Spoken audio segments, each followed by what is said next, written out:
লাল সালাম বুঝছি না ভুলবো না দে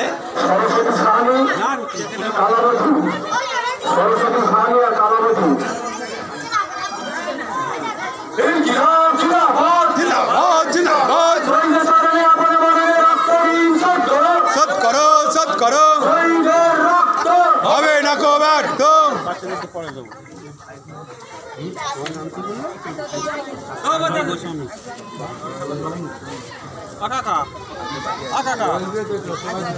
কানে কালা চোদা কানে করেছি নিরঞ্জন গোস্বামী নিরঞ্জন গোস্বামী জয় গোস্বামী এরপর সন্ধ্যে মালদান করবেন মোবারক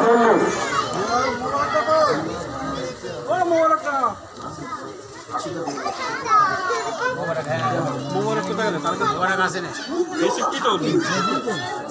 সব লিস্ট করে দিয়ে বলা হয়ে দিয়ে দিয়েছি আমাদের স্পিনিং এর রাজু দাস তোলো আমার ছবি উঠবে গোবিন্দ দাস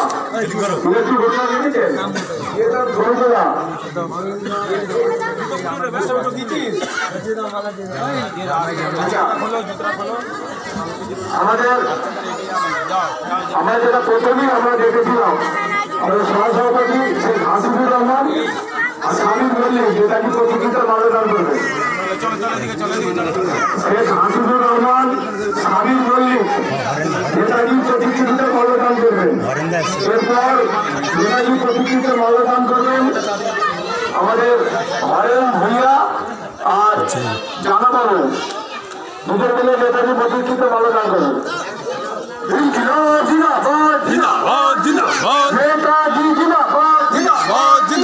নেতাজি আমরা তোমায় ভুলছি না ভুলবো না নেতাজি চিন্তাধারা দিকে ছড়িয়ে দিন সারা দেশ জুড়ে 23শে জানুয়ারি পালন করুন পঞ্চময়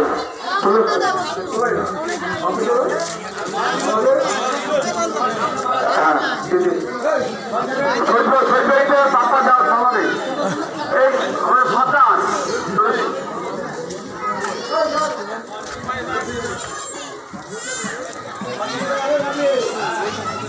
শেখ শরীফ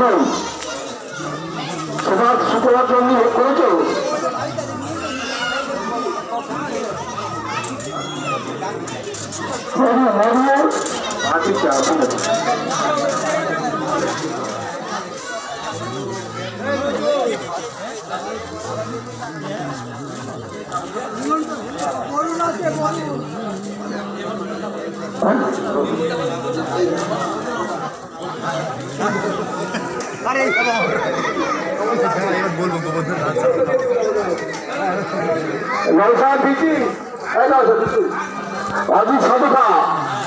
অজিত সাধুকা রতন চৌধুরী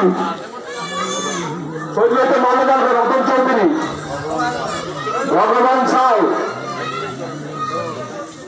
ময়টা দিয়েছ ময় জানোয়ার রবি রাজমার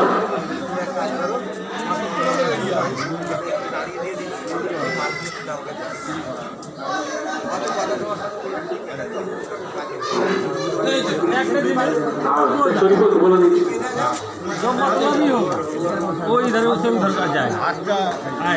আচ্ছা আমরা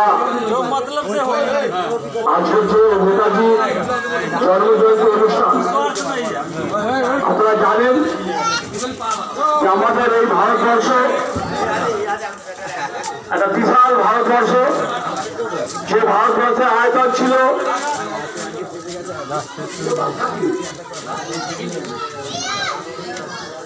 আমাদের মুসলিম দেওয়াল তৈরিতে মাল্যদান করছে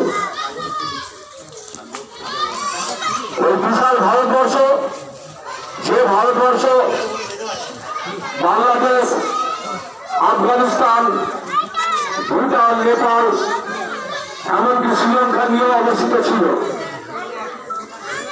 এই ভারতবর্ষকে রক্ষা করার জন্য অর্থাৎ ইংরেজরা ছিল শাসন ক্ষমতায় সেই ইংরেজকে তাড়ানোর জন্য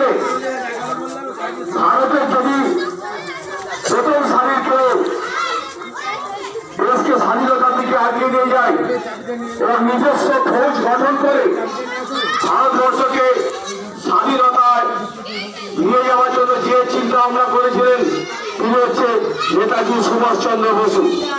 এই নেতাজি ভারতবর্ষে এক সময় কংগ্রেসে ছিলেন নেতাজি, কারণ তখন মহাত্মা গান্ধী ভারতের স্বাধীনতার জন্য যে অবদান, সেই অবদানে নেতাজিও যুক্ত ছিলেন। তাদের মত পার্থক্য হয় নেতাজি কংগ্রেস ত্যাগ করে আলাদা দল করেছিলেন, যে দলের নাম দিয়েছিলেন অল ইন্ডিয়া ফরওয়ার্ড ব্লক, অর্থাৎ ফরওয়ার্ড ব্লক নেতাজি নিজের হাতে তৈরি করা। জাতীয়বাদী দল হিসাবে নেতাজির তৈরি করা দল, যার নাম ফরওয়ার্ড ব্লক, এই দল গঠন করেছিলেন। এবং নেতাজি দেশকে যে আগিয়ে নিয়ে যাবে, অর্থাৎ ইংরেজদেরকে তাড়াবার জন্যে তিনি সেনাবাহিনী গঠন করেছিলেন, তাতে ঝাঁসি রানী ছিলেন। এই অবস্থায় আজকে যে নেতাজি আগে চিন্তা করেছিলেন গরিব মানুষের চিন্তাধারাকে আগিয়ে নিয়ে যেতে হবে, গরিব মানুষকে উপরে তুলে নিয়ে আসতে হবে, তাদের চিন্তা ভাবনাকে করতে হবে। নেতাজি ঠিক করেছিলেন যে ভারত চালাতে গেলে জনমতের ভিত্তিতে, জনগণের চিন্তা ভাবনার ভিত্তিতে ভারতকে চালাতে হবে, ভারতকে শাসন করতে হবে। কত করছো? সেই নেতাজি আমার ছবি কই? গেছিলেন। আজকের যে সরকার সেগুলো মানছে না। নেতাজি সর্বধর্ম নিয়েই চলতেন। আর নেতাজির বডিগার্ড ছিল, নেতাজির যে সঙ্গী ছিলেন তার নামও ছিল হাবিবুর রহমান। অতএব নেতাজি সমস্ত ধর্মকেই মানতেন, কিন্তু কোন ধর্মের জন্য নেতাজি আলাদা করে মন্দিরে মসজিদে যাননি। নেতাজিকে অনেক আপ্যায়ন করেছিল যে আপনি কোন মন্দিরে আসুন, উনি যাননি, কোন মসজিদে উনি যাননি। উনি জানেন যে ভারতবর্ষের সমস্ত